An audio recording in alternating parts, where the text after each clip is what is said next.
오늘 받을 하나님의 말씀은 열왕기하 14장 3절에서 4절까지 말씀입니다. 열왕기하 14장 3절에서 4절까지 말씀 봉독해 올리도록 하겠습니다.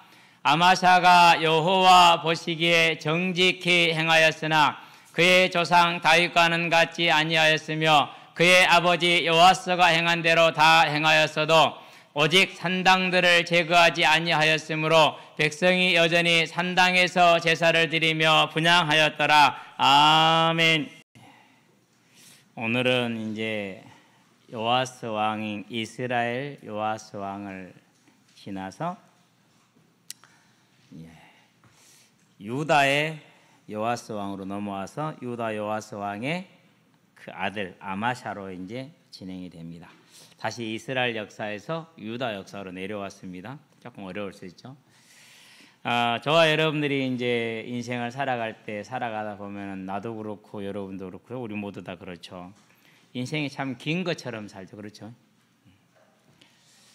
그렇게 길지 않은 인생인데 왜 이렇게 길게 여기고 길게 보는지 모르겠어요.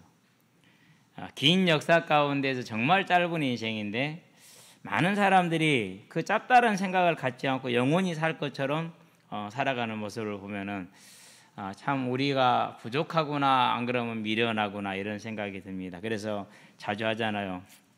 레이건도 죽고 부시도 죽고 김영삼도 죽고 김대중도 죽고 오늘날 우리가 누리고 있는 이 민주사회를 이루는데 가장 피를 흘리고 앞장서서 싸웠던 그런 이제 정치인들을 치면은 김영삼, 김대중 뭐 이런 사람들을 뽑을 수 있잖아요, 그렇죠? 그리고 이제 그런 분들이 대통령이 돼서 그래도 나라를 많이 또 이렇게 이제 많이 바꾸어놨죠. 근데 그런 분들도 다 죽었어요. 근데 우리는 그런 걸 보면서 그냥 당연하게 생각하고 배우지를 못해요. 나도 저와 같이 갈 것이다. 그러면 오늘 내 삶을 어떻게 살아야 될 것인가? 라는 질문이 돼야 되고 결단이 나와야 되는데 그게 잘 안 되는 것 같아요. 그렇죠? 자, 그러다 보니까 이제 이렇게 반드시 짧게 살다가 갈 것인데 그걸 모르고 생각하고 판단하고 선택하며 삽니다. 그러면 어떻게 됩니까? 그러면 반드시 그 사람이 길을 잃게 되겠죠. 안 잃을 수가 없어요. 헤매는 겁니다. 그래서 많은 사람들이 인생을 살고 노년의 어려운 삶을 살다가 고통 가운데 죽죠. 대표적인 인물이 조선을 세웠던 태조 이성계입니다. 그 노년의 삶은요, 그야말로 고통의 연속이었어요. 얼마나 고통이 심했는지 이루 말할 수 없을 정도로 한숨 소리가 궁궐을 넘쳐났다라고 표현할 정도예요. 그러죠. 왜 그러냐면은 그 사랑했던 처가, 개경의 처가 일찍 죽었어요. 그러고 자기 이제 원처롭게 얻은 이제 함양에 있는 그 원처롭게 얻은 아들들 이방원 이놈들이 개경에서 얻은 처에게서 나는 그 이쁜 아들들 다 죽였어요. 왕자의 난. 그러고 제일 믿고 싫은 자기 닮은 놈 이방원이가 왕자에 떡하니 앉아가지고 옥새 빨리 주셔 하고 그러고 있단 말이에요. 얼마나 노여움이 컸으면은 다 자기 부하들이에요. 함흥차사. 함흥에 와서 죽었던 사람들이 다 자기랑 같이 함께 애구랑 싸웠고 함께 조선을 건국했던 그런 건국 공신들이에요. 그런 공신들을 죽입니까? 얼마나 분노가 치열했습니까? 그런 인생을 살다가 죽었어요. 죽었는데 사람이 안 죽었어요. 온 궁궐에 썩은 내가 진동을 하는데 사람이 숨을 쉬어. 장대를 못 지르잖아요. 그렇죠? 그래가지고 온 궁궐 내가 사람 썩은 송장 냄새가 막 해가지고 숨을 못 쉴 정도로. 근데 사람이 숨을 쉬는 거예요. 왜? 못 죽어서. 그러니까 조선을 건국할 정도로 전쟁에서 왜구들에게 한 번도 안 질 정도의 그 뛰어난 인물이지만은 결국 인생이 어떻습니까? 중국의 최고의 인물을 꼽으라면 진시황 정이죠. 그는 어떻게 됐습니까? 죽어가지고 장례도 못 치렀어요. 구더기가 그 살을 다 먹었어요. 2달 동안 장례를 못 치렀고 그 더운 여름 6월에 죽었는데 2달 동안 장례를 못 치렀어요. 뭐 남은 게 있어요? 구더기들이 다 먹었죠. 그러니까 이 짧은 인생을 살 건데 인생이 짧다라는 걸 모르고 내가 생각하고 내가 계획하고 내가 원하는 걸 향해 달려간단 말이에요. 반드시 길을 잃을 수밖에 없습니다. 중국 천하를 통일했어도 길을 잃은 인생입니다. 새 나라를 건국했어도 길을 잃은 인생입니다. 그러면 나머지 인생들은 더 말할 이유가 없겠죠. 그렇죠? 그래서 이 짧은 판단을 가지고 살아가면은 마치 어떤 인생이냐, 처음 가는 곳에 갔는데 표지판이 없는 거야. 그러면 어느 길로 갈지 알 수가 있어요, 없어요? 없잖아요. 그렇죠? 광야에 헤매고 있는데 지도가 없어. 나침반도 없어. 그럼 어디로 갑니까? 그럼 제자리 뱅뱅 돌게 돼 있어요. 사람이 걸으면 한쪽으로 이렇게 돈답니다.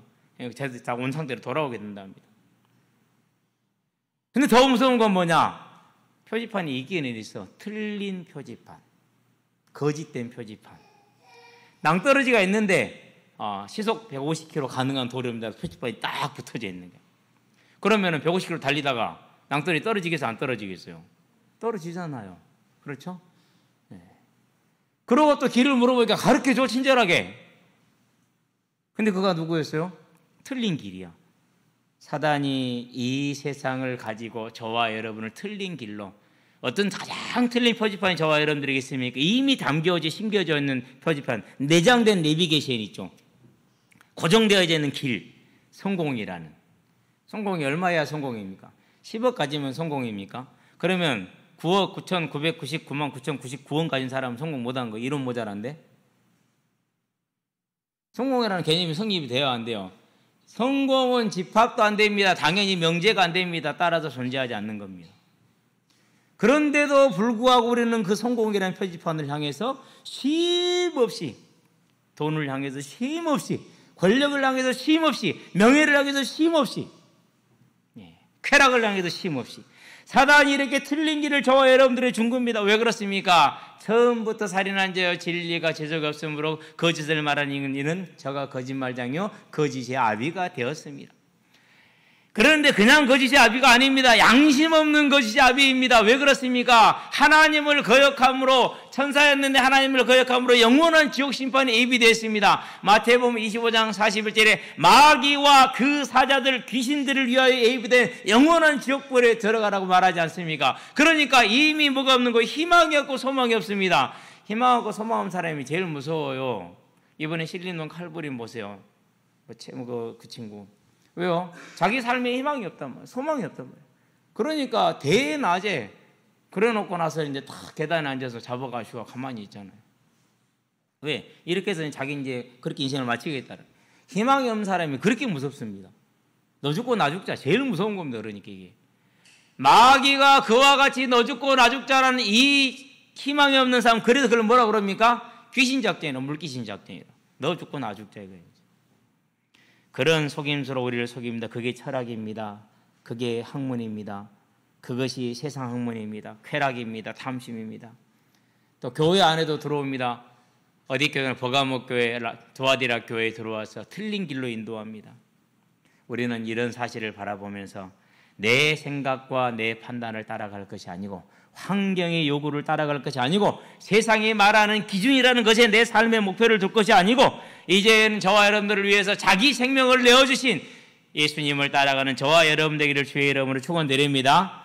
그것이 생명의 길입니다. 그러면 예수님을 따라가면 어떻게 하면 됩니까? 그 형식적인 틀이 있습니다. 학생들은 학교를 가야 되잖아요. 그 틀이 있는 것처럼 저와 여러분들이 예수님을 따라가는 형식적인 틀이 뭐냐? 그게 교회입니다. 그래서 하나님 교회는 아름답고 소중한 것입니다. 그것이 예배입니다. 저와 여러분들은 공예배의 생명을 거시게 되길 바랍니다. 그것이 교제입니다. 성도들 간의 교제의 생명을 거시게 되길 바랍니다. 어제 수련회를 마치고 전체 교제 시간을 가졌어요. 전체 교제 시간을 가졌는데 안 가지면 큰일 날 뻔했다라는 생각이 들 정도로 은혜로운 그런 시간이었어요. 우리는 다 저별로, 팀별로만 모였기 때문에 전체가 어떻게 된지를 몰랐죠. 어제는 전체에 모여 같이 이렇게 나눴잖아요. 너무 아름다운 시간이었어요. 시간이 무려 한 3시간 정도. 10시에 시작을 했는데 1시 반에 마쳤으니까 3시간 반 걸렸죠. 한 사람 한 사람의 길을 다 하고 들었어요. 너무 좋은 시간이었고 너무 아름다운 시간이었던 것 같아요. 이런 교제의 자리를 여러분 놓치지 마시게 되길 바랍니다. 사단이 여러분들에게 천만금을 준다 할지라도 그걸 뿌리치고 올 수 있는 사람들 되시기 바랍니다. 근데 우리 그게 어렵다니까요. 항상 얘기하잖아요. 지금은 에버랜드죠. 옛날엔 자연농원이고. 아르바이트를 하러 갔는데요. 진짜 멧돼지가 얼마나 크느냐. 저기서 이 정도는 돼요. 거리가. 기럭지가. 그 큰 멧돼지가 무말랭이 하나. 그것도 주말입니다. 지금. 주말 관람객들이 그렇게 많은데 그 관람객 사이를 무만에 하나 딱 사육사가 들고 있으니까 그거 하라고 따라가다니까. 세상에 진짜. 아니 요즘은 개도 저 목줄하고 이거 안 채우면 안 되잖아요. 근데 그때 당시에, 그때 80년대니까 그때 당시에 그 큰 멧돼지를 주말 관람객이 그렇게 많은데 무만에 하나 사육사들이 딱 들고 있으니까 멧돼지가 따라가는 거죠. 내가 그걸 보고 있어서 어이가 없었어. 저는 거기서 이제 그 마차 왔다 갔다 하면 그거 이제 그 해주는 그 아르바이트 하고 있었고 안내해주는 아르바이트 하고 있었는데 그러고 보고 있는데 내가 그걸 보면서 진짜 웃겨서 돼지는 어쩔 수 없네 이 생각했거든요. 나중에 예수 믿고 보니까 내가 그 돼지였던 거야. 사단이 내 앞에다 성공 죽을지도 모르고.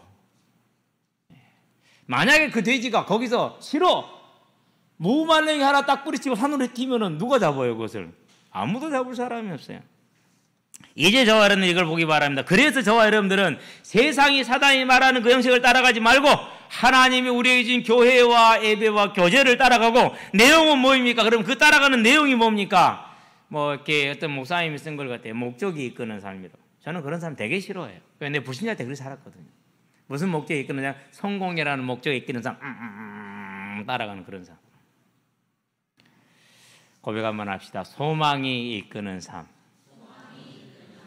저와 여러분들에게는 이 짧은 삶을 살고 나면 하나님께서 주님께서 자기 피로 자기 생명으로 우리를 속죄 하셔서 우리를 위해서 예비하신 영원한 천국이 기다리고 있으며 저와 여러분들은 늙지도 않으며 병들지도 않으며 죽지도 않는 생명의 부활의 새로운 몸이 있다는 걸 알고 그 부활과 천국의 소망을 가진 그 소망 있는 삶을 살게 되길 바랍니다. 누가 그랬느냐? 다윗이 그랬습니다.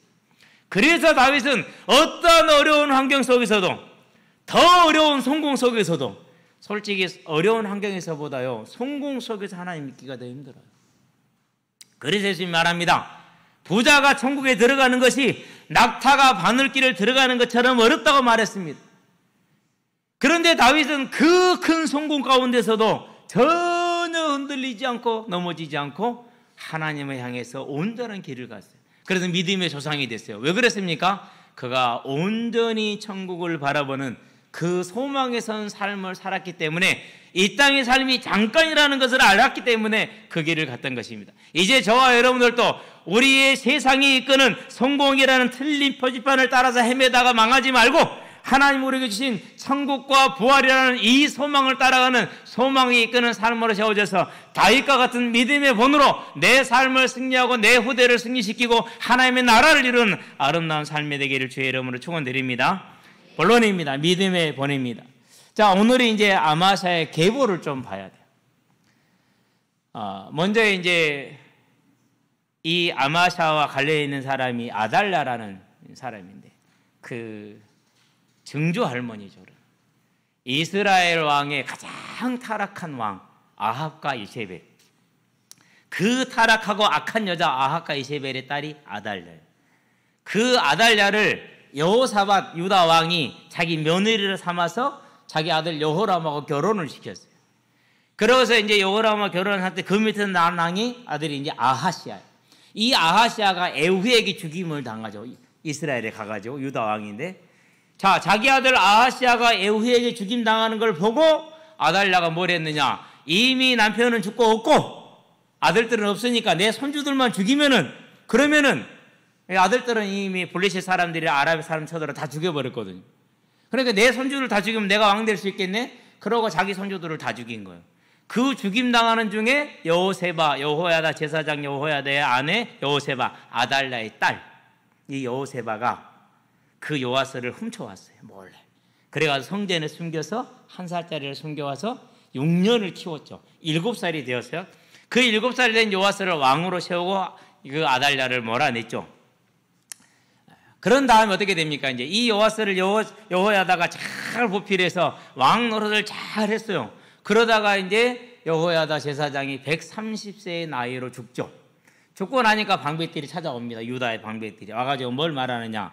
아니 이스라엘을 봐도 그렇고 애굽을 봐도 그렇고 아람을 봐도 그렇고 다 지금 이렇게 하고 있지 않느냐? 이게 세계적인 흐름이다. 그러니까 우리도 그렇게 합시다. 그게 뭐예요? 그게 우상 섬기자라는. 그러니까 여호와스가 보니까 이제 여호와다는 수가 없잖아요. 이 사람들을 의지해야 되잖아. 그럼 그렇게 하자. 그래 우상을 숭배한 거예요. 하나님께서 제사장들, 선지자들을 보냅니다. 우상 숭배 그만두라고 그럽니다. 말을 안 듣습니다. 그래서 누구를 보냅니까? 이제 그래도 가장 친했던, 정말 존경하고 따랐던 여호야다의 제사장 여호야다의 아들 스가랴를 보냅니다. 스가랴를 보내니까 뭐 합니까? 스가랴를 죽이는데 제사장을 성전에서 죽였어요. 어떻게 죽입니까? 돌로 쳐서 죽였어요. 그게 이제 요아스 왕이에요. 그렇게 해서 이제 요아스 왕이 어떤 일을 당하게 됩니까? 그 일로 말미암아서 역대하에 보면 이 사장이 그 일로 말미암아서 하나님의 징계를 받게 됩니다. 어떤 징계를 받습니까? 처음으로 유다가 건국된 이후 처음으로 예루살렘이 약탈을 당하고 성전이 약탈을 당합니다. 그리고 유다 왕들 중에 처음으로 신하들에게 죽임당하는 그런 왕이 됩니다. 그런 다음에 왕이 된 게 아마샤예요. 예, 지금 오늘 보는 우리 이 아마샤예요. 그래서 이 아마샤가 지금 뭐라고 하나님께 평가하시기를 3절에 보니까 아마샤가 여호와 보시기에 정직히 행하였으나 그의 조상 다윗과는 같지 아니하였으며 그의 아버지 요아스가 행한 대로 다 행하였어도 오직 산당들을 제거하지 아니하였으므로 그렇게 얘기를 합니다. 그러니까 좀 말이 애매합니다. 말이 애매하긴 하는데 주석을 보니까 주석가들은 어떻게 보느냐, 아버지의 실수를 그대로 따라갔다라고 말합니다. 처음에는 좀 바르게 믿음의 생활을 했습니다. 강성해졌습니다. 그리고 전쟁을 나갑니다. 역대하 24장을 가보게 되기를 바랍니다. 자, 역대 24장에 보니까 이제 이 아마샤 왕이 전쟁을 나가서 이기게 됩니다. 이기게 돼가지고 승리를 해서 이제 뭘 가지고 옵니까? 우상을 가지고 옵니다. 몇 절입니까? 가지고 와서 그 우상을 섬기기 시작을 했어요. 그러니까 하나님께서 뭐라 합니까? 이제 선지자들을 보냅니다. 25장이네요. 선지자들을 보내가지고 아마샤 왕에게 뭐 하지 말니까 14절입니다. 아마샤가 에돔 사람들을 죽이고 돌아올 때에 세일 자손의 신들을 가져와서 자기의 신, 이 세일과 에돔은 같습니다. 예, 신으로 세우고 그것을 앞에 경배하며 분향한지라. 그러므로 여호와께서 아마샤에게 진노하사 한 선지자를 보냈어요. 그리고 우상을 그만두라고 명했어요. 그런데 16절을 보기 바랍니다. 선지자가 아직 그에게 말할 때, 선지자 말이 아직 하고 있는 중에 말도 안 끝났어 아직. 그런데 뭐라고 말합니까? 왕이 그에게 이르되 우리가 너를 왕의 모사로 삼았느냐? 그치라 어찌하여 맞으려 하느냐 하니 선지자가 그치며 이르되 왕이 이 일을 행하고 나의 경고를 듣지 아니하니 하나님이 왕을 멸하시기로 작정하신 줄 아노라, 이렇게 얘기를 했어요. 아버지 요아스 왕도 많은 선지자들과 제사장 여호야다 아들 제사장 스가랴의 만류를 거절하고 거역하고 스가랴를 오히려 죽였어요. 그 아들 아마샤도 잘하다가 우상을 숭배합니다. 그리고 선지자들은 하지 말라고 그럽니다. 그런데도 불구하고 거역합니다. 그리고 우상을 숭배합니다. 자, 그런 다음에 이제 힘이 생기고 자신감이 생기니까 이스라엘한테 딱 보냅니다. 뭐라고 보냅니까? 어이, 한번 붙지? 이스라엘 왕이 뭐라고 그럽니까? 25장에서 너희 집에나 가만히 있어라, 그렇게 얘기를 합니다. 오늘 말하면 조그마한 놈이 까불고 있는 이렇게 얘기를 한 겁니다. 이제. 그래도 말을 안 듣습니다. 어디서 난 거예요? 하나님이 이 불신앙과 우상과 거역하는 아마샤 왕을 징계하기로 마음을 먹었죠. 그래서 아마샤 왕이 뭘 준 거예요? 그 교만한 마음을 준 거예요. 그래가지고 뭐하게 한 겁니까? 이제 이스라엘에 전쟁을 합니다. 잡힙니다. 예루살렘이 털립니다. 완전 약탈당합니다. 성전이 또 털립니다. 예루살렘 성전이. 이스라엘이 그래요. 그러고 나서 이제 왕은 죽이진 않고 놔뒀어요. 그런 왕을 누가 죽입니까? 아버지처럼 신하들이 와서 죽입니다. 이런 일이 반복이 된 겁니다. 자, 여기서 우리가 한 건지 생각할 게 있어요. 분명히 다윗 때도 산당에서 제사를 드렸어요. 성전이 없으니까. 성막은 노베 있고 언약궤는 예루살렘이 있고. 그래서 다윗 때도 기브온 산당에서 아마 제사를 드렸을 거라는 건 확실해요. 그래서 솔로몬이 기브온 산당에서 제사를 드리잖아요. 그런데 하나님은 단 한 번도 다윗에게 산당에서 제사 드리는 문제를 안 삼았어요. 그런데 왜 르호보암부터 이 아마샤까지는 하나도 외회 없이 딱 다 산당에서 제사는 하나님 문제를 삼을까요? 르호보암도 마찬가지. 열왕기상 15장에 보면은요, 14장이구나. 21절 24절에 보면은 산당에서 제사했다고 이걸 기록을 했어요. 그리고 오늘 아마샤까지 그 기록이 계속 남았어요. 요아스 왕도 마찬가지예요. 유다의 모든 왕들 르호보암부터 지금까지 다 산당에서 제사했다. 이걸 지금 기록을 하고 있어요. 이유가 있어요. 다윗은 산당에 가서 제사를 지냈어도 다윗은 뭘 섬기지 않았어요? 우상을 섬기지 않았어요. 그런데 다윗 이후로는 산당에다 우상을 놓은 겁니다. 18장을 가보면 열왕기상 18장을 한번 가봅니다. 히스기야 왕 때 일입니다. 4절을 보게 되길 바랍니다. 자, 산당에 대한 모습이 나오는데요. 자, 그가 여러 산당들을 제거하며 주상을 깨뜨리며 아세라 목상을 찍으며 모세가 만들었던 놋뱀을 이스라엘 자손이 이때까지 향하여 분향함으로 그것을 부으고 느수단이라 그냥 노실 뿐이다 이렇게 얘기를 합니다. 일컬었다고 했어요. 그러니까 산당에서 이와 같이 우상을 숭배하고 있는 것입니다. 결국은 그들이 뭐가 없는 것입니까? 아버지 다윗은 아무런 바탕이 없었어도 본인이 하나님을 섬김으로 하나님 앞에 온전한 자라 인정을 받았는데 그들은 다윗과 같은 믿음의 본을 가지고 있으면서도 믿음을 갖지 못함으로 멸망의 길을 갔다라는 겁니다. 그것은 뭐가 없는 거냐? 그건 지혜가 없는 겁니다. 하나님이 하나님 되심을 모르는 겁니다. 그렇죠? 두 번째, 그 하나님이 자기들을 선택했다는 사실을 모릅니다. 여기 우리 지금 찬양대에 많은 우리 아이들이 앉아 있는데요. 오늘 처음 온 영민이 동생이 영준이? 형이에요? 쌍둥이인데 형이에요? 영준? 박영준. 힘들지? 오늘 예수님 영접하고 가? 그럼 안 힘들어? 영준이 옆에 있는 태희 전부 다 예배 시간에 나 좀 봐줘. 네 손톱 보지 말고 핸드폰 보지 말고 나를 봐. 육고 나서 영민이 우리 경연이 여러분들 꼭 기억하기 바랍니다. 여러분들이 지금 방황할 수 있고 안 될 수 있고 내가 왜 이 자리에 앉아있지라고 고민할 수도 있어요. 그냥 오는 거 아니에요. 하나님이 선택해서 온 겁니다. 기억하시게 되길 바랍니다. 고백 한번 합시다. 나는 하나님의 택함을 받았다.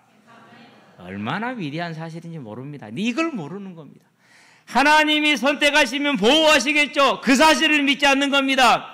자, 이 하나님을 믿지 않기 때문에 뭘 믿지 않습니까? 다음에 있을 영원한 세상을 믿지 않습니다. 우리가 사람이 끝나면 죽으면 끝입니까? 규리야, 죽으면 뭐라고 그래? 할아버지가 죽었어. 그럼 뭐라고 그래? 돌겠네. 다시 한번 물어. 옆에 신우한테, 신우야, 할아버지 돌아가시면 뭐라고 우리가? 그리 돌아가셨대잖아. 돌아가시단 말이 무슨 말입니까? 왔던 곳으로 돌아갔다는 얘기 아닙니까? 인생이 끝나는 것이 아니라 돌아가는 것입니다. 하나님 말합니다. 영원한 천국이 있고 영원한 지옥이 예비되어 있다고 말합니다. 이 사실을 이 왕들이 알았으나 믿지 않은 겁니다. 뭘 믿지 않았습니까? 오늘 나의 삶이 하나님 앞에 다 기록되고 있다는 사실을 믿지 않았습니다. 저와 여러분 믿는 사람들 되기 바랍니다. 지혜가 없는 거예요. 그러니까 아버지 다윗을 봤을 때 조상 다윗을 보았는데도 불구하고 자기의 삶이 기록되고 있다는 사실을 아는데 믿지 않은 겁니다. 살아계신 하나님을 그러니까 경외하지 않습니다. 그분과 함께하는 이 거룩의 기쁨을 모르는 것입니다. 세상에서 노래방 가서 열심히 노래 부르고 돌아오면 행복합니까? 피곤하죠. 우리 아침에 차를 탔는데 애들이 그래요. 노래방에서 노래 부르다 잠들었다네. 근데 찾아가다 잠든 경우는 없어. 그렇죠? 근데 찬양은 그렇지 않아요. 그렇잖아요. 이 거룩의 기쁨, 하나님의 자녀된 삶의 기쁨을 모르고 쾌락과 방종의 삶을 산 겁니다. 그래 결국 어떻게 됐습니까? 자신이 망합니다. 후대가 망합니다. 더 중요한 건 나라가 망합니다. 이런 결과를 가지고 왔어요. 자, 그렇다면 여기서 저와 여러분들은 뭘 봐야 됩니까? 다윗도 자신의 삶으로 하나님께 인정을 받았지 않습니까? 아버지에게 영향을 받았습니까? 누가 영향을 줬습니까? 아닙니다. 집에서는 차별을 받았어요. 8 아들 중에 막내였어요. 어떤 존재였습니까? 아들과 같이 취급을 받는 게 아니라 종과 같은 취급을 받았어요. 사무엘상 16장 17장에 보면은 아들들 7을 부릅니다. 누구는 안 부릅니까? 8째 다윗은 부르지 않습니다. 왜 안 불렀습니까? 그러면 아니거든. 양 쳐야 돼, 양 봐야 돼, 양 돌봐야 돼. 양 돌보고 있잖아요. 17장 20절에 뭐라고 말합니까? 일찍 일어나서 양을 돌보는 종에게 자기 양을 맡기고, 자기가 맡고 있던 양을 맡기고 아버지 심부름으로 들고 전쟁터를 향합니다. 나귀를 끌고. 그러니까 종과 같은 취급을 받은 게 다윗의 삶이야. 그렇다고 다윗이 하나님을 원망했습니까? 낙심했습니까? 에라 했습니까? 안 했어요. 뭐 했어요? 그때에도 여호와는 나의 목자시니 내게 부족함이 없다라는 그 차별받는 어린아이가 여호와가 나의 목자가 되심으로 내게 아름답다 풍족하다라는 걸 고백함으로 말미암아서 하나님이 함께하는 삶을 삽니다. 거기에서 하나님은 다윗을 보았습니다. 이스라엘 중에서 100만이 넘는 이스라엘 백성들 중에서 유일하게 한 사람을 본 겁니다. 그게 다윗입니다. 그렇다면 여기서 우리 이 역사를 바라보면서 여호와스 왕을 보고 여호사밧 왕을 보고 아마사 왕을 보면서 다윗 왕을 보면서 우리는 어떤 길을 가야겠습니까? 하나님이 계시는 것과 그가 우리와 함께 하시는 것과 그가 우리를 선택하신 것과 우리의 모든 삶에 앞서 행하시면서 우리의 삶을 하나도 빼지 않고 기록하고 계시고 상 주시는 이심을 바라보고 이 하나님을 바라보는 소망의 삶으로 오늘 나의 삶을 세워가기를 주의 이름으로 축원드립니다. 완전하라는 말이 아닙니다. 하나님을 바라보라는 말입니다. 하나님을 바라보시게 되길 바랍니다. 이 땅의 삶은 바라보지 말고 이 땅의 삶에 천착하지 말고 하나님이 우리에게 약속한 이 영원한 천국을 바라볼 수 있는 그런 삶이 되기를 바랍니다. 그래서 저와 여러분들은 다릅니다. 뭐가 다릅니까? 하나님 앞에 우리는 그분께 감사하고 기도하고 찬양할 수 있는 겁니다. 내게 있는 어려운 형편과 사정을 가지고 좌절하지 말고 낙심하지 말고 답답해하지 마시고 그 가운데에서 하나님을 찬양하는 저와 여러분 되기를 주의 이름으로 축원드립니다. 그래서 우리는 여름 수련회가 너무 귀한 거예요. 그 시간에 온전히 하나님께만 집중해서 우리가 찬양의 기도를 드렸잖아요. 찬양은 기도입니다. 하나님을 높이는 거지만 고백 자체가 기도이기 때문에 우리가 아멘으로 하답함으로 그 하나님 앞에 아멘의 기도를 드렸지 않습니까? 하나님께 부르짖어 기도함으로 그 부르짖어 기도하는 그 기도를 드렸지 않습니까? 간절히 소망하면서 기도했으므로 그 간절한 소망의 기도를 드리지 않았습니까? 섬김의 기도를 드리지 않았습니까? 왜 섬겼겠습니까? 이 영혼이 하나님의 나라의 든든한 영혼으로 섬긴 것 아닙니까? 그래서 그게 기도인 것입니다. 저와 여러분들이 충성의 기도를 드렸습니다. 왜 충성하는 겁니까? 하나님의 나라를 위해서 하나님의 나라를 세우기 위해서 하는 것 아닙니까? 그래서 그 충성은 마음의 중심 그대로 하나님 앞에 상달되는 기도가 되는 것입니다. 이 모든 기도가 하나님 보좌 가장 가까이 있는 네 천사와 24장로의 그 금대접에 담겨서 그대로 하나님께 지금 올려지는 겁니다. 하나도 땅에 떨어지지 않습니다. 그러니 저와 여러분들이 얼마나 이 기도들이 귀하고 기쁜 일입니까? 즐거워하시게 되길 바랍니다. 기도했는데 안 된다고요? 기다리시기 바랍니다. 여러분이 했던 모든 고백과 기도는 모든 또 중직자들과 제 손에 있고 하나님의 손에 있습니다. 우리는 그것이 이루어질 때까지 기도할 겁니다. 우리 후대들은 기도 못해도요 그래도 괜찮아요. 왜요? 어른들이 있잖아요. 오늘 들고 나오진 않았어요. 근데 항상 제가 이렇게 딱 챙기는 게 있어요. 이게 지금 5주차 주보가 꽂혀져 있고 거기에 여러분의 소감과 기도문가 꽂혀져 있고 제가 항상 들고 다니면서 매일 새벽마다 그걸 붙들고 기도합니다. 우리의 이 기도는 하나님의 금대접에 담겨졌기 때문에 그대로 이루어지되 하나님의 때에 하나님의 방법으로 이루어질 걸 기도하시게 되길 바랍니다. 자, 그렇다면은 이제 저와 여러분들이 다윗과 같이 10년 동안 쫓겨서 황무지에 숨어 살아야 되는 그런 암담한 상황이라 할지라도 3천의 군사가 나를 죽이기 위해서 쫓아오는 그런 위기의 상황이라 할지라도 하나님을 바라보는 믿음에 서서 하나님이 내게 주신 그 약속을 바라보게 되길 바랍니다. 그 약속을 바라보고 오늘 내 삶을 하나님께 감사하며 하나님을 찬양하는 삶으로 세워나가게 되길 바랍니다. 비록 잘 안 되지만 하나님 내 삶을 통해서 이루시고자 하는 하나님의 뜻이 온전히 이루어지기를 원합니다. 하나님 나를 드리니 나를 받아주시옵소서. 이 기도가 저와 여러분에 있게 되기를 바랍니다. 하나님은 이 기도를 받으십니다. 들으십니다. 그래서 저와 여러분들은 우리가 하는 이 기도가 하나님께 상달되어질 걸 알고 그리고 그 모든 기도를 다 우리 삶의 역사하심으로 말미암아 저와 여러분의 삶은 하나님과 함께하는 하나님의 능력 가운데 있는 삶으로 들어가는 겁니다. 자, 그래서 우리는 이 삶을 끝까지 가야 됩니다. 왜요? 내가 원하는 대로 내가 원하는 때에 기도가 오지 않잖아요. 하나님의 때에 오잖아요. 기다려야 되잖아요. 그러려면은 그 하나님이 원하는 시간까지 기다리면 뭐가 필요합니까? 그래서 소망이 필요한 거예요. 이제는 하나님이 나에게 약속하신 저 완전한 부활의 상태를 바라보게 되길 바랍니다. 지금 안 되고 지금 답답한 건요, 부활 때는 그렇지 않아요. 그때는 그런 거 다 없어져요. 그러니까 지금 안 되더라도 그걸 소망하면서 오늘을 인내하시게 되길 바랍니다. 오늘 내가 하나님의 나라에 충성할 때 하나님께 그 모든 걸 다 기억하시고, 안 됨으로 말미암아서 고민하며 갈등하며 한숨 쉴 때 그 한숨까지도 다 기억하시고, 오늘 우리 찬양대 찬양에 나와 있잖아요. 나는 너를 뭐하지 않는다고요? 세상은 너를 포기해도 나는 너를 포기할 수 없단다. 왜요? 저와 여러분들에게 가장 귀한 게 뭡니까? 그게 자녀 아닙니까? 근데 자기 아들을 내어줘서 우리를 살렸는데 우리를 포기하겠습니까? 포기 못합니다. 선택받은 백성은 그런 것입니다. 그러니까 저와 여러분들 이 하나님을 바라보면서 이제 소망이 이끄는 인내의 삶으로 들어가시게 되길 바랍니다. 소망이 이끄는 감사의 삶으로 들어가시게 되길 바랍니다. 소망이 이끄는 사랑과 헌신의 삶으로 들어가시게 되길 바랍니다. 그런 겁니다.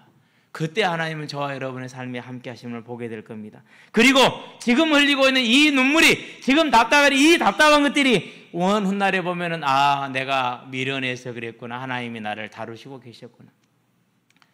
원석인 나를 가장 빛나고 아름다운 보석으로 만들기 위해서 하나님이 깎고 계셨고 다루고 계셨구나. 그날을 보게 될 것입니다. 그래서 오늘 저와 여러분들은 이 하나님을 바라보면서 내 삶에 하나님을 바라보지 못하는 불신앙과 내 삶에 사단에 속는 그 모든 것들을 회개하면서 사도 바울과 같이 이 세상이 아니라 하나님의 나라를 바라보는 상주심을 바라보면 빌립보서 3장 1절에서 14절 그 말씀처럼 저와 여러분들은 소망이 이끄는 삶으로 우리의 삶을 세워가기를 주의 이름으로 축원드립니다. 결론입니다.